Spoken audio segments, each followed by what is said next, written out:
कहानी शुरू होती है एक लड़के के साथ जो एक अनजान कमरे में जागता है। जैसे ही वो धीरे धीरे अपनी आंखें खोलता है, वो देखता है कि एक औरत उसकी तरफ नीचे झुककर देख रही है। पहले तो उसे लगता है कि वो उसकी माँ है, लेकिन तुरंत उसे रियलाइज होता है कि ये सही नहीं हो सकता, क्योंकि उसकी माँ इस औरत से काफी ज्यादा बड़ी उम्र की है। कंफ्यूज महसूस करते हुए वो अपने हाथों की तरफ देखता है और ये देखकर पूरी तरह शॉक हो जाता है कि वो अब एक बेबी बन चुका है। सिचुएशन को और भी ज्यादा अजीब बनाने वाली बात ये होती है कि जब वो अपने स्टेटस चेक करता है तो उसके सारे स्टेट वापस लेवल 1 पर आ चुके होते हैं और उसके पास अब कोई नाम तक नहीं होता। अचानक आर्मर पहने हुए एक लंबा आदमी कमरे में एंटर करता है। वो औरत उसे इज्जत के साथ किंग कहकर बुलाती है और वो आदमी बेबी को देखने के लिए पास आता है। इस आदमी को देखकर लड़का सोचता है कि क्या ये इस जमीन का कोई एम्परर या रूलर है। थोड़ी ही देर बाद बेबी को नेमिंग सेरेमनी के लिए एक प्रीस्ट के पास ले जाया जाता है। सेरेमनी के दौरान उसे नोआ नाम दिया जाता है और उसे 13 इंपीरियल प्रिंस डिक्लेयर किया जाता है। जब नोआ जल्दी से अपने स्टेटस चेक करता है तो वो देखता है कि इंपीरियल प्रिंस उसके टाइटल में ऐड हो चुका है, जो कंफर्म करता है कि वो इस देश के एम्परर का बेटा है। नेमिंग सेरेमनी कंप्लीट होने के बाद एम्परर प्रीस्ट से पूछता है कि नोआ की एफिनिटी क्या है। प्रीस्ट जवाब देता है कि नोआ की एफिनिटी वाटर है और उसका असाइंड फीट एल्मीरिया होगा, जो एक ऐसी जमीन है जहाँ वाटर क्लैन के काफी मेंबर्स रहते हैं। ये सुनकर एम्परर थोड़ा रिलीव्ड लगता है। इस बात को साइड रखते हुए वो प्रीस्ट से नोआ के फुल स्टेट्स रिवील करने को कहता है। जैसे ही प्रीस्ट ऐसा करता है, कमरे में मौजूद हर कोई स्टन रह जाता है।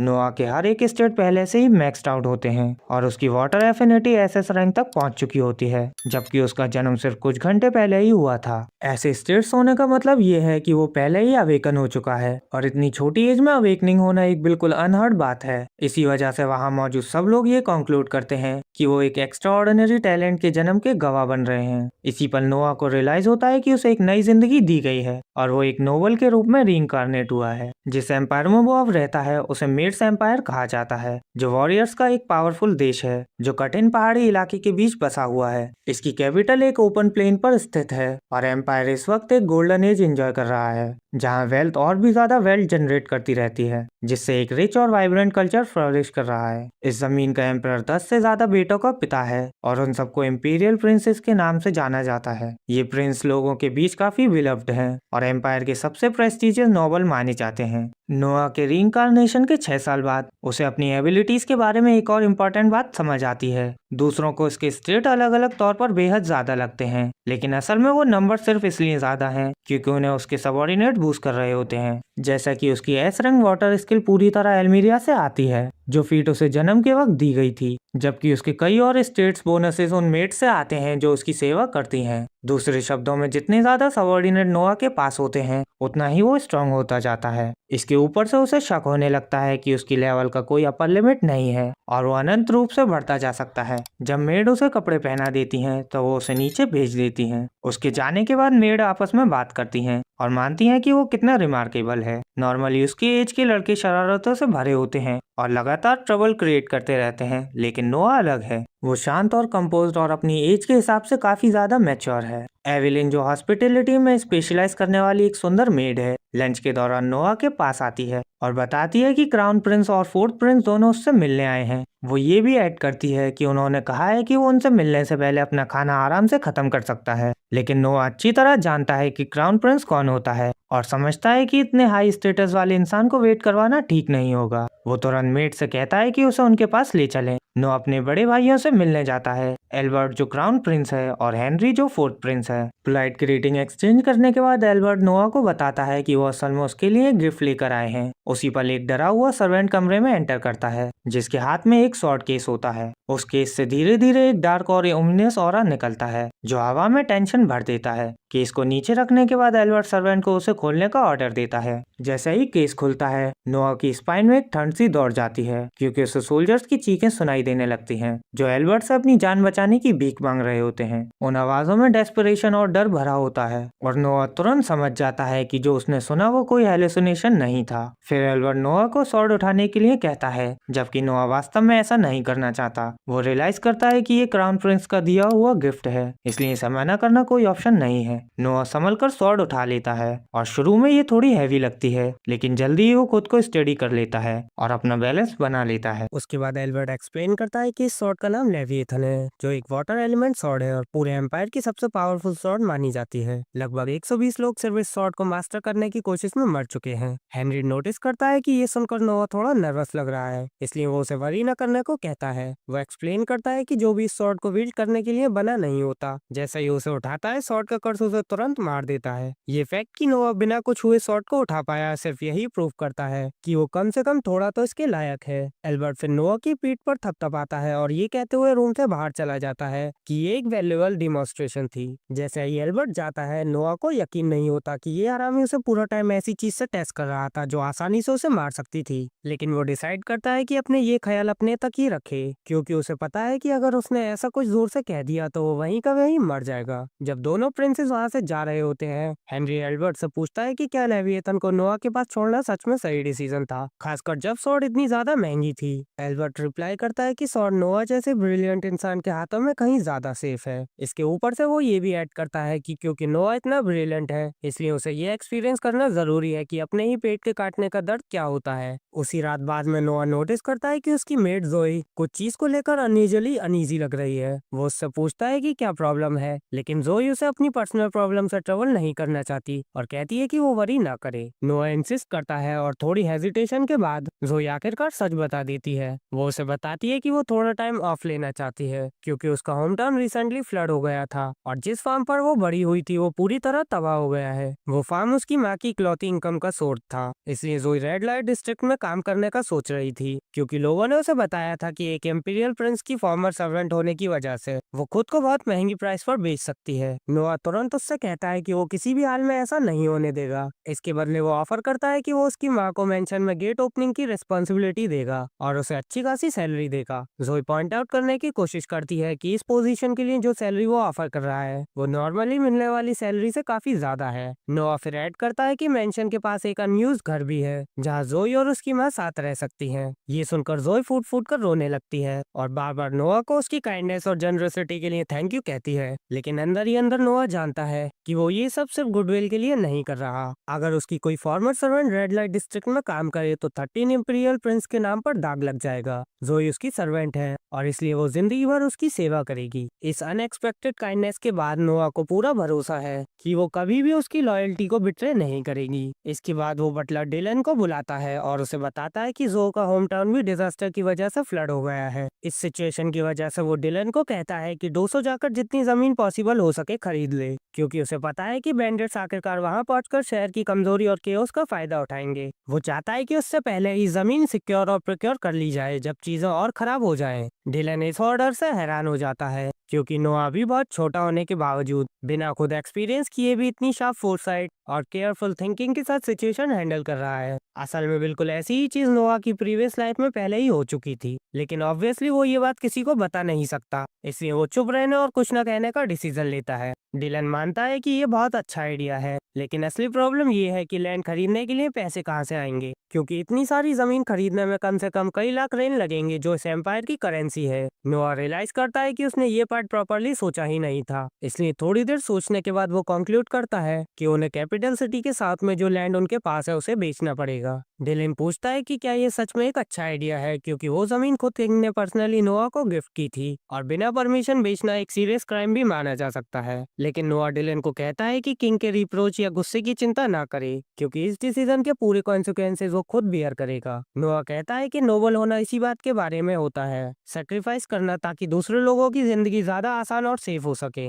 डिलन उन शब्दों का मतलब समझ जाता है और नोआ को ऐसा डिसीजन लेने के लिए थैंक यू कहता है, खासकर इसलिए क्योंकि वो भी जो के होम टाउन से ही है और दिल से बहुत ज्यादा ग्रेटफुल महसूस करता है। अगले दिन नोआ फंड्स को लिक्विडेट कर चुका होता है और जितनी ज्यादा जमीन पॉसिबल हो सके खरीदने की तैयारी कर रहा होता है। अब वो खुद वहां जाकर पर्सनली इंस्पेक्शन करने के लिए रेडी होता है, लेकिन तभी उसे अपने भाई हेनरी का एक अनएक्सपेक्टेड विजिट मिलता है। हेनरी नोटिस करता है कि नोआ लेविएथन स्वॉर्ड अपने साथ ले जा रहा है और तुरंत तुरंत पूछता है कि ये सब क्या है। नोआ एक्सप्लेन करता है कि उसे थोड़ी देर पहले शॉट से किसी तरह की पावर महसूस हुई थी, लेकिन उसके बाद से कुछ भी फील नहीं हुआ। इसलिए वो डिसाइड करता है कि 200 पहुंच कर इसे टेस्ट करेगा। इसके बाद हेनरी नोआ को बताता है कि लेविएथन शॉट की अपनी एक विल होती है। अपेरेंटली ये शॉट सिर्फ उसी इंसान की बात मानती है जिसे ये अपना ट्रू मास्टर मानती है। ये इन्फॉर्मेशन सुनकर नोआ तुरंत समझ जाता है कि उसे किसी तरह शॉट की रिकॉग्निशन जीतनी पड़ेगी। लेविएथन शॉट अभी एक पागल कुत्ते जैसी है और इसे किसी ऐसे इंसान की जरूरत है जो काफी स्ट्रांग हो और इसे टेम कर सके।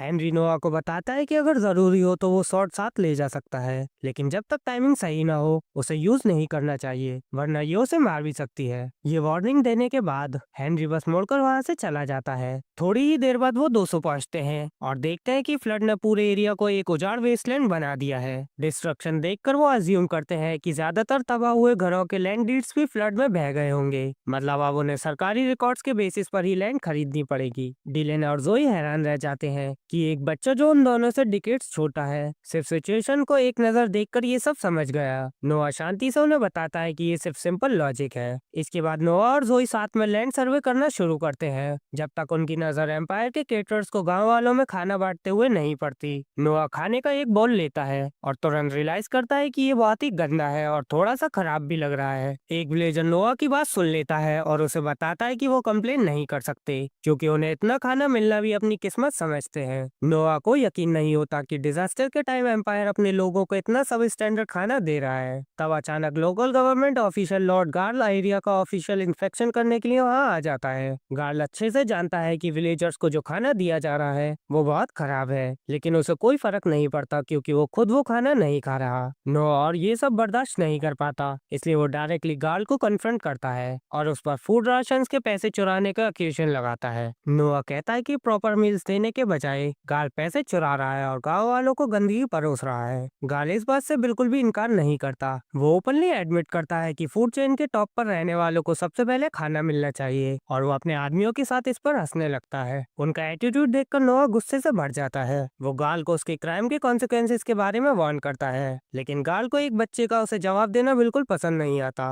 वो अपनी स्वॉर्ड निकालता है और नोआ पर अटैक करने की तैयारी करता है। उसी पर लेविएथन स्वॉर्ड अपने आप अपने बॉक्स से निकलकर उड़ती हुई नोआ के पास हवा में रुक जाती है। स्वॉर्ड उसे टेस्ट करना शुरू करती है, अपनी पावर उसके बॉडी में डालकर ये जज करने के लिए कि वो वर्दी है या नहीं। नोआ के बॉडी के कुछ पार्ट्स डार्क होने लगते हैं, जैसे स्वॉर्ड का कर्स उसे पूरी तरह निगल लेगा। जब लगता है कि वो हारने वाला है तब नोआ अपने अंदर एड्रेनलिन और विल पावर का जोर महसूस करता है। वो लेविएथन को प्रूव करता है कि वो इसकी पावर झेल सकता है और थोड़ी सी स्ट्रगल के बाद स्वॉर्ड पूरी तरह उसके आगे झुक जाती है। गुस्से से भरकर गाल नोआ को मारने के लिए आगे बढ़ता है, लेकिन नोआ पहले अटैक करता है और लेविएथन का यूज करके गाल का सर एक ही बार में काट देता है। अपने लीडर को मरते देखकर उसके लैकीज भी गुस्से में नोआ पर अटैक करने की तैयारी करते हैं। उन्हें इंटिमिडेट करने के लिए नोआ लेविएथन से जमीन पर वार करता है। इस अटैक से इतना बड़ा और गहरा क्रेटर बन जाता है जिसका बॉटम भी दिखाई नहीं देता। नोआ खुद भी स्वॉर्ड की इतनी जबरदस्त पावर देखकर शॉक्ड रह जाता है। थोड़ी ही देर बाद 200 का नाइट कैप्टन रोहन वहां पहुंचता है और सीन देखकर स्टन रह जाता है। जैसे ही वो नोआ को 13 इंपीरियल प्रिंस के रूप में पहचानता है वो तुरंत घुटने टेक देता है। बाकी लोग कंफ्यूज होते हैं जब तक रोहन नोआ की आइडेंटिटी अनाउंस नहीं करता और उसके बाद सब लोग डर और रिस्पेक्ट के साथ झुक जाते हैं। नोआ एक्सप्लेन करता है कि गार्ल और उसके आदमी कैसे गांव वालों से चोरी कर रहे थे, इसी वजह से गार्ल को एग्जीक्यूट किया गया। वो रोहन को ऑर्डर देता है कि बाकी करप्ट ऑफिशियल्स को भी प्रॉपर पनिशमेंट मिले। नोआ ये भी कमांड देता है कि फूड डिस्ट्रीब्यूशन सही तरीके से दोबारा शुरू की जाए ताकि गांव वाले अच्छा खाना खा सकें। खुशी से भरकर विलेजर्स नोआ को उन्हें बचाने के लिए प्रेस करते हैं। इसी बीच एल्बर्ट को रिपोर्ट मिलती है कि नोआ ने सक्सेसफुली लेविएथन स्वॉर्ड को टेम कर लिया है। वो स्मग करता है, ये समझाते हुए कि नोआ उसकी सोच से कहीं ज्यादा यूजफुल हो सकता है। बाद में नोआ अपने पिता से मिलता है, ये सोचते हुए कि गिफ्टेड लैंड बेचने के लिए उसे पनिशमेंट मिलेगी, लेकिन इसके बजाय एम्परर उसका थैंक यू करता है और एक्सप्लेन करता है कि नोआ के एक्शन ने बैंडिट्स को फ्लड का फायदा उठाने से रोक दिया। एम्परर इस बात से भी खुश होता है कि नोआ ने लेविएथन को मास्टर कर लिया। जब नोआ के स्टेट्स दोबारा चेक किए जाते हैं तो उसकी वाटर स्किल ट्रिपल रैंक तक पहुंच चुकी होती है क्योंकि 200 की मदद के दौरान उसे काफी सबऑर्डिनेट्स मिले होते हैं। गहरा इंप्रेशन पढ़ने पर एम्परर नोआ से कहता है कि वो अपनी टैलेंट्स को एम्पायर के लिए ऐसे ही यूज करता रहे और नोआ मान जाता है। अगले दिन नोआ रेड स्ट्रीट पर लोकेटेड एक छोटे से लोकल डाइनर की तरफ जाता है, एक पॉपुलर स्ट्रीट सिंगर को ढूंढने के लिए जो वहाँ अक्सर परफॉर्म करती है। डाइनर के अंदर एंटर करने के बाद उसे एक खाली सीट मिलती है और वो बैठ जाता है, शांति से जगह को ऑब्जर्व करता हुआ। थोड़ी ही देर बाद एक पिंक हेयर्ड लड़की आगे आती है और कस्टमर्स के सामने परफॉर्म करना शुरू करती है। जैसे जैसे वो गाती रहती है, नोआ को उसके बारे में पहले सुनी हुई रूमर्स याद आती हैं और उसे याद आता है कि उसका नाम एलिचे है। जब नोआ ध्यान से सुनता है तो वो सोचता है कि उसकी आवाज खुद में बिल्कुल बुरी नहीं है, लेकिन वो क्लियरली बता सकता है कि उसकी सिंगिंग टेक्निक में अभी इम्प्रूवमेंट की काफी जगह है। फिर भी उसके लिए ये ऑब्वियस है कि वो अपनी सिंगिंग को बहुत सीरियसली लेती है और हर नोट में जेन्युइन एफर्ट डालती है। वो सिर्फ मजाक के लिए नहीं गा रही है, वो अपनी पूरी कोशिश कर रही है इम्प्रूव करने की और अपने टैलेंट के थ्रू सर्वाइव करने की।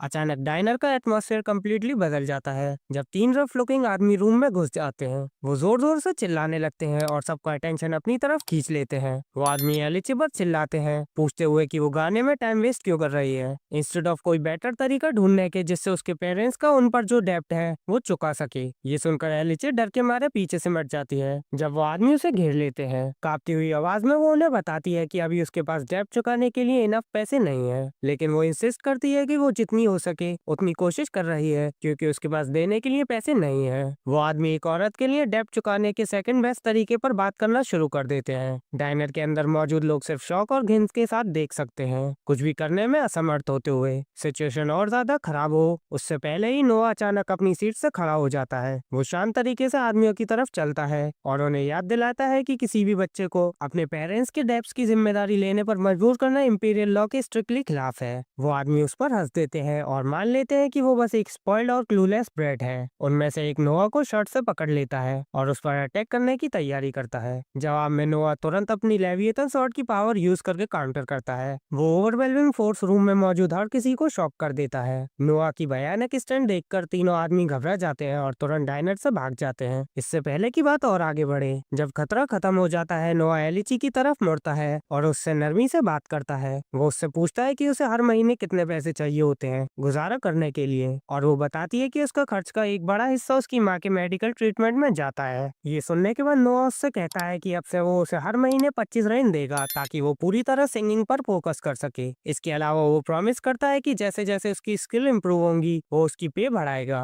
और उसे बिना डर के अपना पैशन परस्यू करने के लिए इंकरेज करता है। एलिची नोआ का दिल से शुक्रिया अदा करती है और कहती है कि वो सच में अप्रिशिएट करती है जो उसने उसके लिए किया। वो उसे प्रॉमिस करती है कि वो उसे निराश नहीं करेगी और अपनी सिंगिंग इम्प्रूव करने के लिए मेहनत करेगी। उसी शाम बाद में नोआ घर वापस आता है और देखता है कि वही तीन आदमी जिसका उसने डाइनर में सामना किया था पैलेस गेट के सामने घुटनों पर बैठे हैं। वो अपना सर झुकाए हुए हैं और अपनी पहली हरकत के लिए माफी मांग रहे हैं। नोआ ने कुछ पल देखता है और जल्दी ही समझ जाता है कि उन्होंने आखिरकार पता लगा लिया होगा कि वो असल में कौन है। उनसे मिलने के बजाय वो शांति से मेट्स को कहता है कि उन्हें वापस भेज दो और समझाता है कि प्रिंस कोई ऐसा नहीं होता जिससे जब मन करे मिल लिया जाए। थोड़ी ही देर बाद नोआ का बड़ा भाई हेनरी अंदर आता है और नोआ के डिसीजन से एग्री करता है। वो मानता है कि उनसे मिलने से इनकार करना सही चॉइस थी क्योंकि ऐसे लोगों को इतनी आसानी से रॉयल्टी तक पहुंचने देना रॉयल फैमिली और प्रिंस की अथॉरिटी और वैल्यू को कम कर देता। फिर नोआ हेनरी को अंदर ले जाता है और बताता है कि उसका डिसीजन सिर्फ रॉयल्टी की डिग्निटी प्रोटेक्ट करने के बारे में नहीं था। वो डाइनर में जो हुआ था वो समझाता है और कहता है कि अगर वो खुद उन आदमियों से मिलता तो वो ये मानते रहते कि वो उनसे गुस्सा है। वो डर शायद उन्हें एलिची से दूर ही रखे और ये बिल्कुल वही है जो नोआ चाहता था। हेनरी इस तरह की सोच से सच में इम्प्रेस होता है। नोआ की छोटी उम्र के बावजूद वो कई स्टेप आगे तक सोच पाया। हेनरी मानता है कि उसके अपने भाई जो नोआ की उम्र के आसपास है वो भी इतना आगे तक नहीं सोच पाते, जो उसे और भी ज्यादा इम्प्रेस करता है। टॉपिक बदलते हुए हेनरी फिर नोआ से लेविएथन स्वॉर्ड के बारे में पूछता है और क्या उसके उससे मास्टर करने वाली रूमर सच है। नोआ कंफर्म करता है ये सच है और कहता है कि ये सब सिर्फ हेनरी के पहले दिए गए एडवाइस की वजह से पॉसिबल हो पाया। इसे प्रूफ करने के लिए नोआ डिमोन्स्ट्रेट करता है और लेविएथन स्वॉर्ड को अपने सामने ही अपेयर कर देता है जैसे वो हवा से निकल आई हो। हेनरी जो देखता है उससे पूरी तरह शॉक हो जाता है क्योंकि उसे कभी पता ही नहीं था कि लेविएथन स्वॉर्ड ऐसा कुछ करने में कैपेबल भी है। नोआ एक्सप्लेन करता है कि स्वॉर्ड असल में कुछ भी नहीं होने से मटेरियलाइज नहीं हुई थी, इंस्टेड वो उसकी स्लीव के नीचे छुपी हुई थी और कमांड मिलते ही साइज में एक्सपेंड हो गई क्योंकि स्वॉर्ड का अपना एक दिल है। उसी स्वॉर्ड ने उसे ये टेक्निक परफॉर्म करना सिखाया था। हेनरी मानता है कि उसे कभी पता ही नहीं था कि ऐसा कुछ पॉसिबल है और वो नोआ को डिस्कवर करने के लिए प्रेस करता है। बाद में पैलेस के बाहर वही पहले वाले 3 आदमी अभी भी नोआ के बाहर आने का इंतजार कर रहे होते हैं। जैसे ही उनमें से एक उसे देखता है, वो आदमी तुरंत अटैक करने की कोशिश करता है, लेकिन नोआ तुरंत अपनी पावर का थोड़ा सा हिस्सा रिलीज कर देता है। इससे वो आदमी डर के मारे पीछे हट जाता है और माफी मांगता है। कंफ्यूज होते हुए हेनरी नोआ से पूछता है कि उसने अभी क्या किया, और नोआ एक्सप्लेन करता है कि उसने बस अपनी स्वॉर्ड की पावर ड्रॉ करके उन्हें इंटिमिडेट कर दिया। उसी शाम बाद में नोआ को एक रॉयल बॉल अटेंड करने के लिए इन्वाइट किया जाता है। जैसे ही वो अराइव होता है और हॉल के अंदर जाता है, वहाँ मौजूद सब लोग उसके लिए अप्लॉज करने लगते हैं। उसके पास खड़ा एक लॉर्ड जिसका नाम रेडॉक है नोटिस करता है कि नोआ अपनी कमर पर कुछ कैरी कर रहा है। नोआ इस बात को कंफर्म करता है और एक्सप्लेन करता है कि ये लेविएथन स्वॉर्ड है जो उसे खुद क्राउन प्रिंस ने गिफ्ट की थी।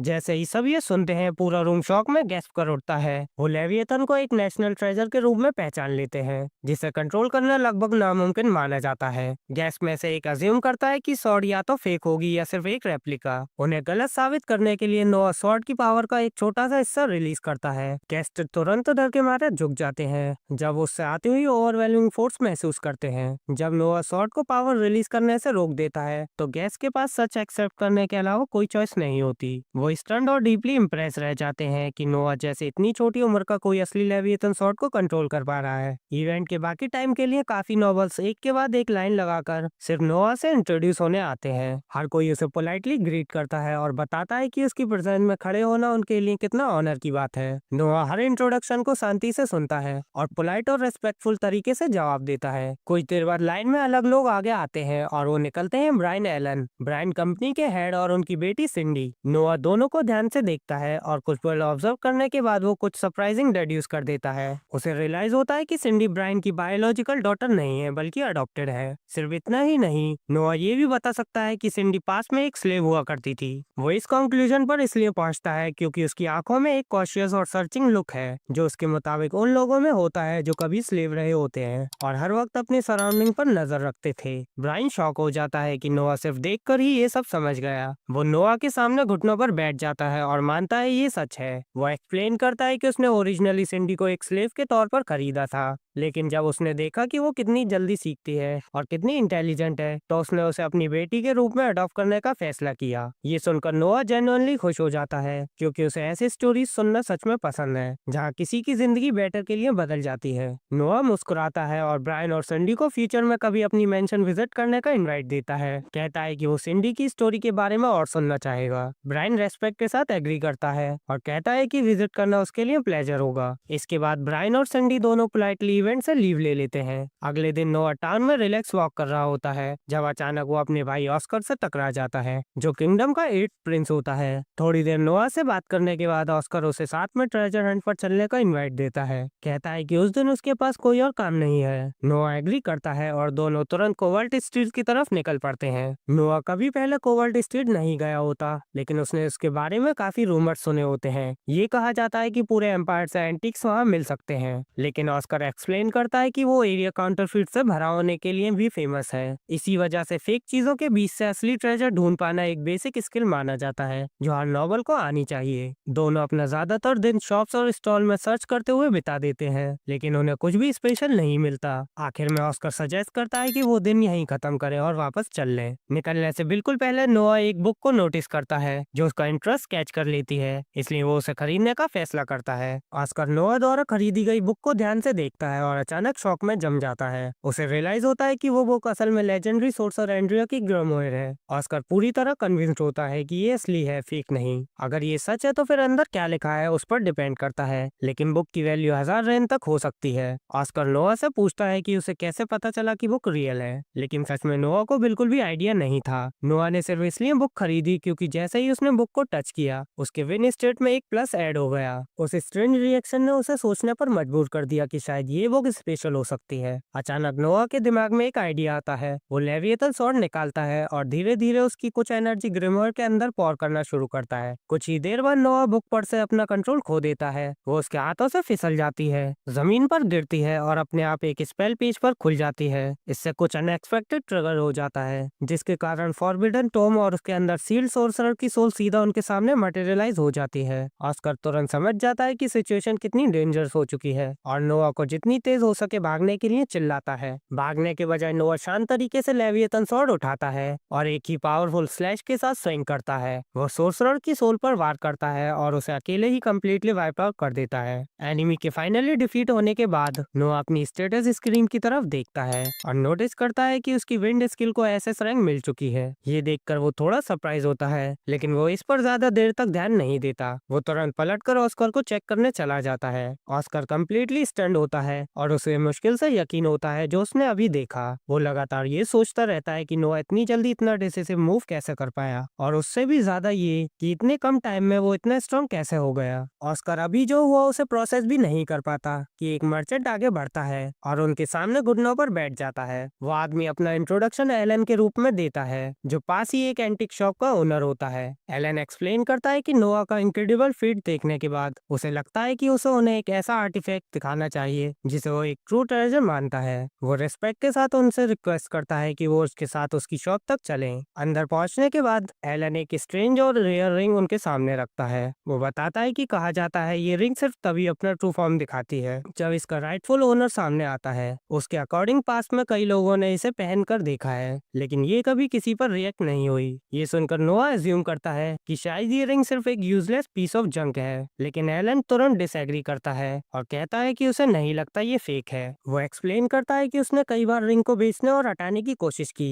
लेकिन फिर भी ये समहाउ हमेशा उसकी शॉप में वापस आ जाती है। बिना किसी एक्सप्लेनेशन के दोबारा उसकी इन्वेंट्री में दिखने लगती है। क्यूरियस होकर नोआ रिंग को पहनकर देखने का फैसला करता है। जैसे ही वो रिंग अपनी उंगली में पहनता है, उसे एक अनफेमिलियर वॉइस सीधा उससे बात करते हुए सुनाई देती है, जो कहती है कि ये ट्रिपल रेयरिटी की है और ये उससे अपना नया ओनर रिकॉग्नाइज करती है। उसके तुरंत बाद रिंग रिएक्ट करना शुरू कर देती है। वो एक स्ट्रेंज लाइट रिलीज करती है और ट्रांसफॉर्म होना शुरू हो जाती है। नोआ के बॉडी के अराउंड रैप होती है और उसके अराउंड टॉप टियर आर्मर का सेट बना देती है। ये देखकर ऑस्कर और एलन दोनों तुरंत समझ जाते हैं कि नोआ ही रिंग का ट्रू ओनर है। नोआ एलन को बताता है कि वो रिंग ले लेगा और पेमेंट बाद में भिजवा देगा। एलन का रिस्पॉन्ड करने से पहले ही ऑस्कर बीच में आता है और नोआ से कहता है कि पेमेंट की चिंता ना करे। वो कहता है कि पेमेंट वो खुद हैंडल करेगा और नोआ से रिंग को गिफ्ट समझने को कहता है। ये सेटल होने के बाद नोआ रिंग को एक्सेप्ट कर लेता है। ज्यादा देर बाद नहीं, ऑस्कर नोआ को ड्रॉप करता है और उसे फेयरवेल बोलता है। जैसे ही नोआ अंदर जाने वाला होता है, डायनर का वही रग्ड आदमी अचानक उसकी तरफ दौड़ता है और शॉर्ट से उस पर स्ट्राइक करने की कोशिश करता है। अटैक लगने से पहले ही रिंग आदमी के हॉस्टाइल इंटेंट को सेंस कर लेती है और तुरंत एक प्रोटेक्टिव शील्ड बना लेती है, जो पूरी तरह से स्ट्राइक को ब्लॉक कर देता है। कैरेज ड्राइवर तेजी से रिएक्ट करता है और अटैकर को जमीन पर गिराकर उसे रिस्ट्रेन कर लेता है। ऑस्कर पूरा सीन देखता है और इम्प्रेस हो जाता है कि नोआ इतनी नेचुरली और इंस्टिंक्टिवली रिंग की प्रोटेक्शन यूज कर पाया। जिस तरह से ये स्मूथली एक्टिवेट हुई, उसे देखकर ऑस्कर समझ जाता है कि नोआ ने ऑलरेडी इसकी पावर मास्टर करनी शुरू कर दी है। उस रात बाद में नोआ एलिची को गाते हुए देखने के लिए डायनर वापस आता है। जब वो परफॉर्म कर रही होती है, दो ड्रंक आदमी अचानक स्टेज पर चढ़ जाते हैं और उस पर झगड़ा शुरू कर देते हैं। नोआ लगभग तुरंत उनके सामने अपेयर होता है और इंटरवीन करता है। वो लेविएटन शॉट का यूज करके उन पर स्ट्राइक करता है, जिससे दोनों आदमी उड़कर डायनर से बाहर जा गिरते हैं और सिर्फ अपनी अंडरवेयर में भागते हुए निकल जाते हैं। सब शांत होने के बाद नोआ डायनर के ओनर से बात करता है और उससे कहता है कि ऐसे लोगों को अब कभी एस्टेब्लिशमेंट के अंदर एंट्री ना दे। ओनर साइड लेता है और एक्सप्लेन करता है कि अनफॉर्चुनेटली ऐसे ड्रंकर्ड्स ही उसका बिजनेस चलाते हैं। नोआ उसकी बात समझ जाता है, इसलिए वो वहीं पर एक डिसीजन लेता है और पूरा बिजनेस 1000 रेड में खरीदने का ऑफर करता है। ओनर शॉक हो जाता है, लेकिन डीपली ग्रेटफुल होता है और ऑफर एक्सेप्ट कर लेता है। इसके बाद एलिची नोआ के पास आती है और उसे बताती है कि उसे नहीं पता वो कभी भी उसका एहसान का बदला कैसे चुका पाएगी। नोआ नरमी से उससे कहता है कि उसे बिल्कुल भी डीपे करने की जरूरत नहीं है। वो बस इतना कहता है कि वो गाना कंटिन्यू रखे, क्योंकि वो उसका पोटेंशियल देखता है और चाहता है कि वो अपनी जिंदगी अपने म्यूजिक को डेडिकेट करे। एक वार्म स्माइल के साथ एलिची एग्री कर लेती है। फिर नोआ अपनी सीट पर वापस जाता है और रात का बाकी हिस्सा शांति से एलिची की एंजेलिक आवाज सुनते हुए बिताता है, जब वो पूरे डायनर को भर देती है। अगले दिन नोआ की सारी मेट्स उसे तैयार होने में मदद करती हैं और फिर उसे बताती हैं कि आज उसका एक अपॉइंटमेंट है। जब नोआ डेड नाम के एक बंदे का मीटिंग रिक्वेस्ट पढ़ता है, जो हॉलजॉय रीजन का गवर्नर है और जो नोआ के डोमेन के अंदर आता है, तो वो डिसाइड करता है कि उससे अपने टेरिटरी के करंट स्टेटस पर अच्छी बातचीत करेगा। नोआ मेट्स को कहता है कि उस बंदे को अंदर आने दो और फिर बिना किसी रीजन के ड्रिप फार्मिंग शुरू कर देता है। जल्दी ही डैड नोआ के सामने घुटनों पर बैठ जाता है और अपना इंट्रोडक्शन हॉलजो के गवर्नर जनरल के रूप में देता है। वो पूरी फॉर्मल स्पीच रिसाइट करता है जो लोग रॉयल्स की बूट लिख करते हुए बोलते हैं, लेकिन नोआ उसे कहता है कि ये पार्ट स्किप करो और बैठ जाओ।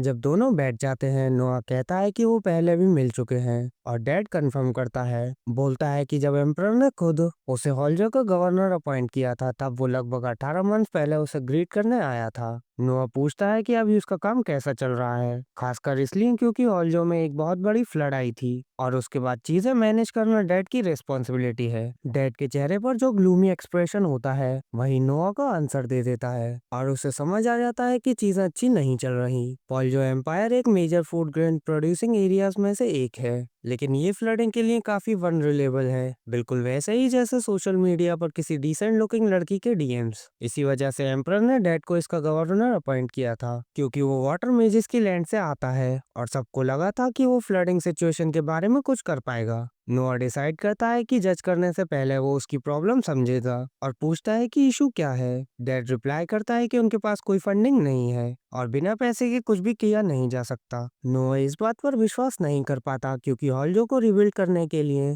फंड्स इशू करना इंपीरियल ऑर्डर था और डैड बताता है कि होम मिनिस्ट्री उनके फंड्स पर बैठी हुई है और जब भी वो फंड्स निकालने की कोशिश करता है तो वो कोई ना कोई बहाना बना देते हैं। नोआ पूरी सिचुएशन समझ जाता है और तुरंत डैड को कहता है कि उसके साथ फाइनेंस मिनिस्टर मैवरिक के घर चलो, जो ब्रेकफास्ट में जूसी स्टेक खाने में बिजी है। वो अपने रिंकल मुंह में स्टेक भरते हुए पूछता है कि एक प्रिंस उससे क्यों मिलने आया है और नोआ तुरंत बिजनेस पर आ जाता है। वो उस बुड्ढे बास्टर्ड से पूछता है कि वो डैड को हॉलजर रिबिल्ड करने के लिए पैसे क्यों नहीं दे रहा और मैवरिक कहता है कि उसके पास इसके लिए अच्छा रीजन है। नोआ उसे वार्न करता है कि अगर उसने ये बोला कि एक किड रीजन नहीं समझेगा तो वो उसे अपनी बम से स्टेक खिला देगा और वो ओल्ड फैटी इस बात से अनॉयड हो जाता है, लेकिन वो एक प्रिंस के अगेंस्ट उल्टा जवाब नहीं दे सकता। वो अपने रीजंस एक्सप्लेन करने के लिए मान जाता है और कहता है कि हॉल जो सीवर फ्लड से सफर कर चुका है, इसलिए एम्परर ने अपनी ग्रेस दिखाते हुए उन्हें 1 साल के लिए किसी भी टैक्स से एक्सेम्प्ट कर दिया। वो कहता है कि जो पैसे टैक्स न देने की वजह से बचे हैं उन्हें ही रिबिल्ड करने में यूज करना चाहिए और नोआ तुरंत मिनिस्टर को उसके झूठ पर कॉल आउट कर देता है। वो उसे याद दिलाता है कि एम्परर ने टैक्सेस इसलिए कैंसिल किए थे क्योंकि हॉलजो के लोगों के पास टैक्स देने के लिए पैसा ही नहीं था। वो मैवरिक से पूछता है कि उसकी हिम्मत कैसे हुई ये बात करने की जैसे हॉलजो के लोगों के पास पैसा हो, और फिर पूछता है कि क्या वो उसे सिर्फ इसलिए अंडर एस्टिमेट कर रहा है क्योंकि वो एक किड है। ये सुनकर मैवरिक हकलाने लगता है और अपनी स्टोरी चेंज करने का डिसीजन लेता है।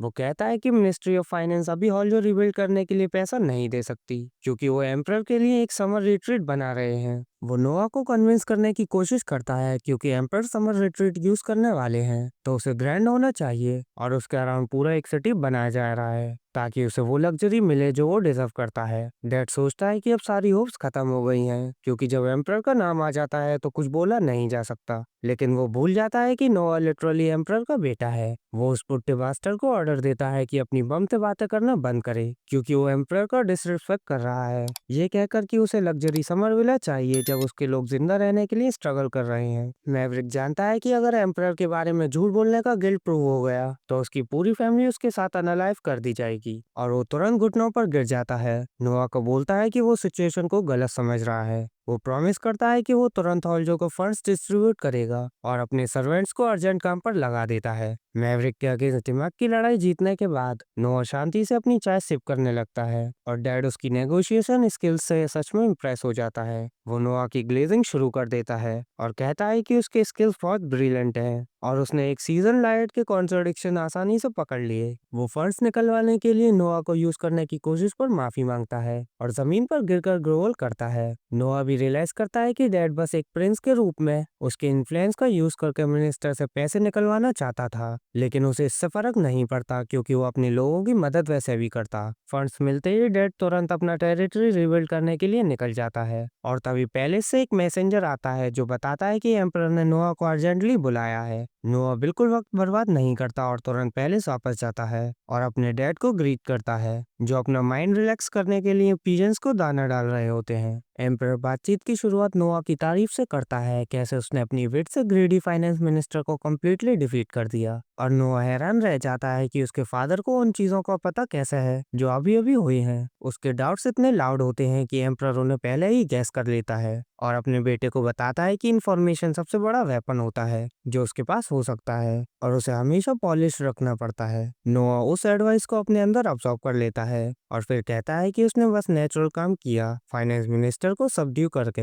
एम्परर रिप्लाई करता है कि ज्यादातर लोगों के लिए सही काम करना आसान नहीं होता क्योंकि वो फ्लैटरी से बहक जाते हैं और सही गलत का ट्रैक खो देते हैं। वो घूमकर नोआ के सर पर हाथ रखता है और कहता है कि सिर्फ 6 साल की उम्र में ही वो दुनिया के ज्यादातर लोगों से बेहतर है। फिर वो नोआ को उठने के लिए कहता है और लेजेंडरी स्वॉर्ड लेविएथन को मास्टर करने की उसकी एबिलिटी की तारीफ करता है जिसका डार्क हिस्ट्री हर उस बंदे को डरा देता है जो उसे वील करने की कोशिश करता है। कई एग्जाम्पल देखने के बाद नोआ को रियलाइज होता है कि वो स्वॉर्ड कितनी डेंजरस है और फिर उसके फादर उसे बताते हैं कि उसे अपना वेपन प्रॉपरली वील करने की टेक्निक भी सीखनी चाहिए। इसी पर्पस के लिए उन्होंने उसके लिए एक स्वॉर्डमैनशिप इंस्ट्रक्टर अरेंज किया है। तुरंत ही डेमियन नाम का एक सीजन नाइट एम्परर और नोआ के सामने घुटनों पर बैठ जाता है। एम्परर उसे एम्पायर का सबसे महान स्वॉर्डमैन इंट्रोड्यूस करता है और नोआ से कहता है कि वो उसे अच्छे से सीखे। डेमियन तुरंत एम्परर से प्रिंस के साथ एक बोर्ड की परमिशन मांगता है क्योंकि वो उसे स्टूडेंट बनाने से पहले उसकी रॉ स्किल और पोटेंशियल देखना चाहता है। एम्परर उसे परमिशन दे देता है और नोआ रियलाइज करता है कि उसके फादर डेमियन पर कंप्लीटली ट्रस्ट करते हैं। डेमियन अपनी बड़ी स्वॉर्ड निकालता है और नोआ से कहता है कि जैसे चाहे वैसे अटैक करे। नोआ अपना स्टैंस लेता है लेकिन तब उसकी स्वॉर्ड एक्टिंग अप करने लगती है। वो उसे कंट्रोल करने की कोशिश करता है और डेमियन पर अटैक करता है जो उसके पहले स्ट्राइक से इम्प्रेस हो जाता है।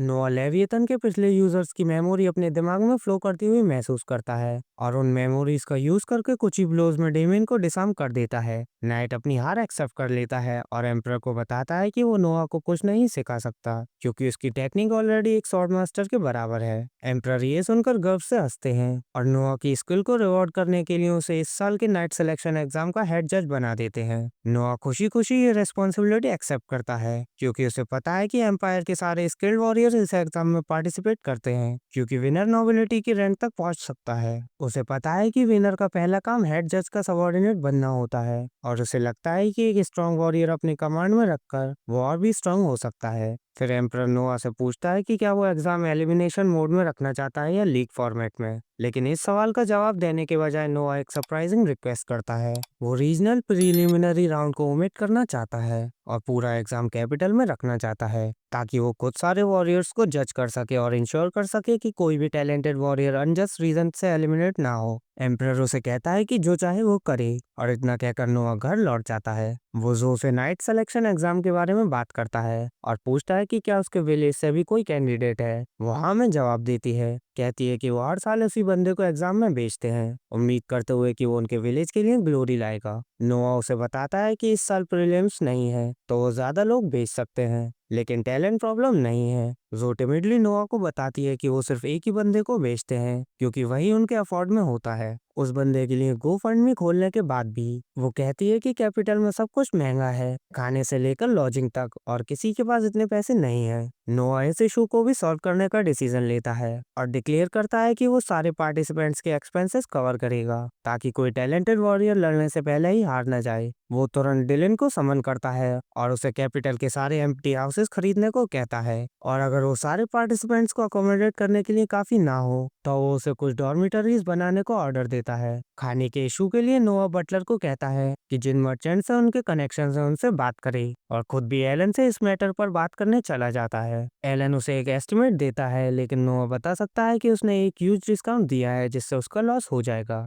वो उसके पीछे का रीजन पूछता है और एलन पोलाइटली कहता है कि वो 13 प्रिंस की रिक्वेस्ट रिफ्यूज नहीं कर सकते। इस टाइप की फ्लैटरी नोआ पर काम नहीं करती और वो कहता है कि कोई भी मर्चेंट बिना रीजन अपना पैसा नहीं देता। एलन हैरान रह जाता है कि नोआ ने उसके अल्टीरियर मोटिव्स पकड़ लिए और उसे बताता है कि रॉयल पैलेस के लिए सर्वेंट सेलेक्ट करने का भी एग्जाम होता है जो नाइट सिलेक्शन एग्जाम के सेम स्केल पर होता है। वो क्लेम करता है कि वो बस ये जानना चाहता है कि वहाँ किस टाइप के लोग सेलेक्ट होते हैं और नोआ तुरंत उसका गेम समझ जाता है। वो रियलाइज करता है कि एलन पैलेस में एक लड़की घुसाना चाहता है ताकि वहाँ सर्कुलेट होने वाली हर नई इन्फॉर्मेशन उसे मिल सके। इसके ऊपर से अगर किंग उस लड़की का शुगर डैडी बन जाता है तो एलन काफी ज्यादा प्रॉफिट कमा सकता है। एलन अचानक नर्वस हो जाता है और नोआ को बताता है कि उसकी रिक्वेस्ट इस मैटर से रिलेटेड नहीं है, क्योंकि वो सर्वेंट सिलेक्शन एग्जाम के इशू के लिए पहले ही नोआ के मेंशन में गिफ्ट भेज चुका है। नोआ इस बात से इम्प्रेस हो जाता है कि एलन लोगों को कैसे खुश रखना जानता है और वो उसे सपोर्ट करने का डिसीजन लेता है। वो कहता है कि अगर लड़की उससे अप्रूव हो गई तो वो उसे जरूर पैलेस में काम करने के लिए रिकमेंड करेगा।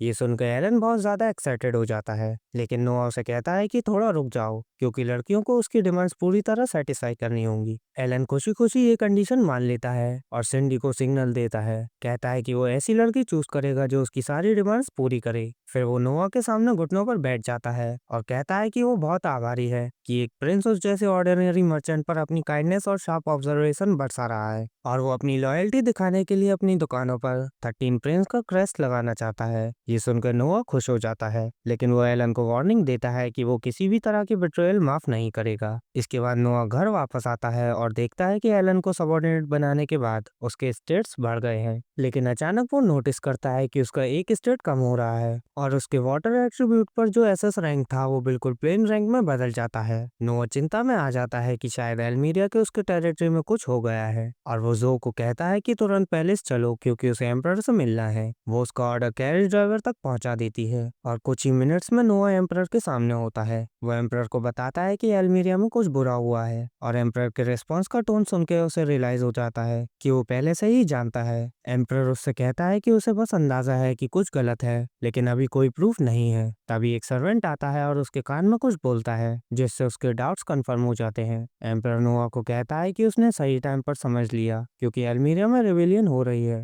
वो नोआ से पूछता है कि उसके हिसाब से ये रेवेलियन कभी कितनी बड़ी है, और ये देखकर कि सिर्फ उसकी एक स्किल की वैल्यू गिरी है, नोआ समझ जाता है कि अभी रेवेलियन ज्यादा बड़ी नहीं है। किंग इस बात को कंफर्म करता है और कहता है कि उन्होंने एल्मीरिया में लगभग 5000 रेबल्स देखे थे। वो नोआ से पूछता है कि क्या उसके पास इस रेवेलियन को खुद दबाने का कोई प्लान है। नोआ कहता है कि ये उसके लिए पॉसिबल नहीं होगा, क्योंकि वो अभी छोटा है और उसके पास कॉम्बैट का एक्सपीरियंस नहीं है और उसे नहीं पता कि सोल्जर्स उसकी ऑनेस्टली बात मानेंगे या नहीं। वो सजेस्ट करता है कि एम्परर किसी और प्रिंस को रेवेलियन सप्रेस करने भेजे, और ये सुन के वो बूढ़ा आदमी नोआ का रैशनल अप्रोच से काफी सरप्राइज हो जाता है। वो उसके डिसीजन को सपोर्ट करने का फैसला करता है और पूछता है कि क्या वो किसी को नॉमिनेट करेगा रेबल्स को खत्म करने के लिए। नोआ सजेस्ट करता है कि इस काम के लिए हेनरी सबसे बेस्ट होगा, क्योंकि वो उसकी जजमेंट पर भरोसा करता है। एम्परर हेनरी को नोआ के साथ रेबल्स को सप्रेस करने भेज देता है और हेनरी नोआ से पूछता है कि क्या वो श्योर है कि वो किसी और को ग्लोरी लेने देना चाहता है, क्योंकि बैटलफील्ड का मेरिट फ्यूचर में काम आता है। नोआ कहता है कि उसे अपने सोल्जर्स को लीड करने के लिए एक्सपीरियंस चाहिए और वो नहीं चाहता कि उसकी गलत लीडरशिप की वजह से वो बेकार में मरे।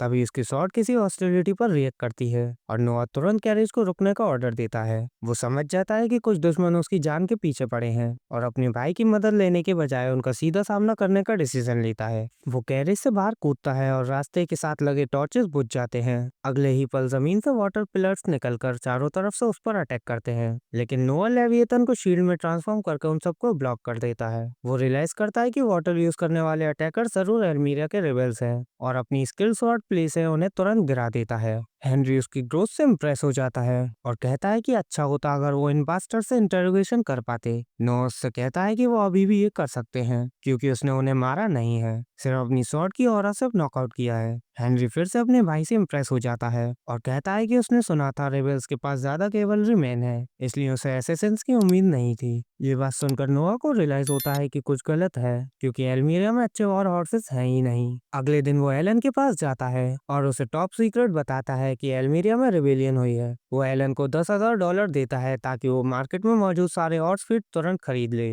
क्योंकि वो पहले ही समझ चुका है कि रेबल्स ने वॉर हॉर्सेस किसी और से खरीदे हैं, लेकिन उन्हें फीड नियर बाय मार्केट से ही खरीदनी पड़ेगी। अगर वो फीड नहीं कर पाते तो सिविलियंस को लूटने के बाद भी उनके पास अपने हॉर्सेस को संभालने के लिए ना फीड नहीं होगी और इस तरह वो बैटल में काफी ज्यादा वीक हो जाएंगे।